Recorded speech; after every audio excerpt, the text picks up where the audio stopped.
Hello everybody, welcome back to Screen Stars. I'm here today to bring you my review for the 2020 horror drama The Funeral Home, a film that is written and directed by Mauro Ivan Cueda, and it stars Luis Machin, Celeste Garez and Camelia Vaccarini, and I hope I pronounced those names right. Now this is a film that was made in Argentina and has Spanish language with English subtitles, and it focuses on a family that run a funeral home. Now they have to deal with the everyday things that come with running a funeral home. There's a husband, wife, daughter, and he is the stepfather to the daughter. Now during the day it seems like a perfectly normal funeral home, but on an evening things happen, and it would appear that the family have become quite accepting of these strange occurrences that happen during the night. These apparitions, visions, supernatural activity, and they just put it down to the fact that it's a funeral home, so these are probably the spirits of the dead that are within their funeral home. However, things start to escalate pretty badly, and they have to try and get to the bottom of what is going on. Now then, what are my thoughts on The Funeral Home? Well, this is a good idea. It almost felt like they'd looked at things like The Haunting of Hill House and even The Autopsy of Jane Doe and things like that, and taken some things from that and put a different little twist on it. Now the film looks great. The director has clearly got an eye for direction. There's some really creepy imagery going on. There's some really good use of lighting. Cinematography is fine.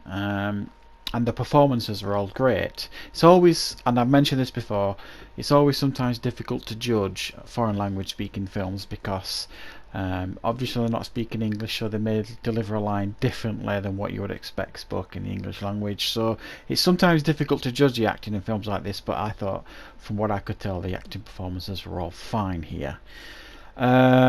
It's a pretty tense film at times, and there are some impressive creative scares that the film does build up to.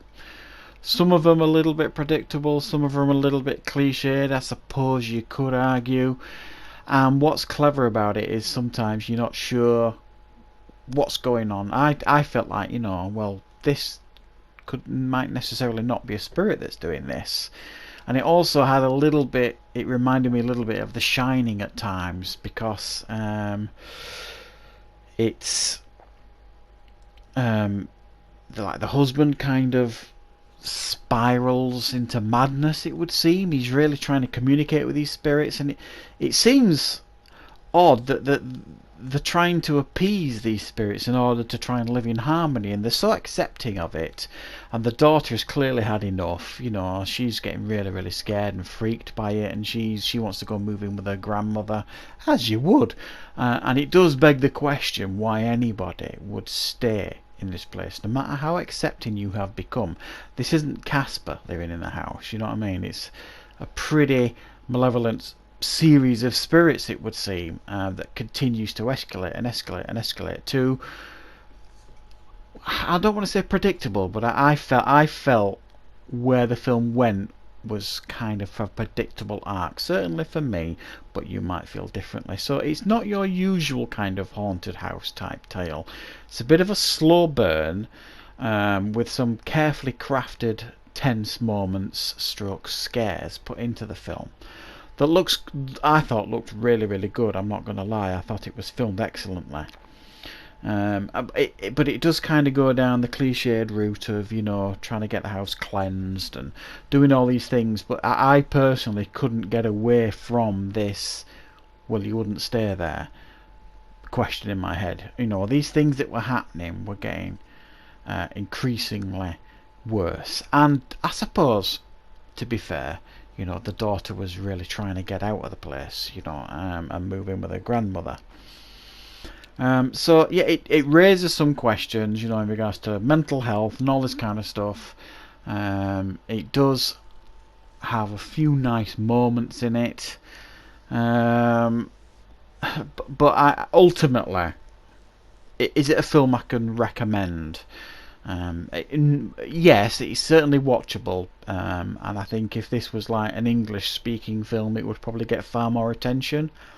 I see far worse films on a similar budget and certainly lower than this. So what they've crafted here is a nicely put together horror drama with some good acting in it, with some real family dynamics going on in the mix of this weird supernatural stuff that's going on in the background. I would have liked maybe a little bit more in regards to the funeral home workings, like the ins and outs of what they do on a day in day out basis. It didn't seem to focus enough on that. Some might not like the fact that it leans sometimes quite heavily on the family drama side of stuff, but there's definitely a good film under all this, and if you can get past the the language speaking in the English subtitles, there's a fairly decent crafted horror drama here. So I'm going to give this one a 6 out of 10. It's definitely worth checking out if you're looking for something like this. So I hope you found this review useful. Thank you very much for watching, and of course I will be back with more content and reviews on Screen Stars very, very soon.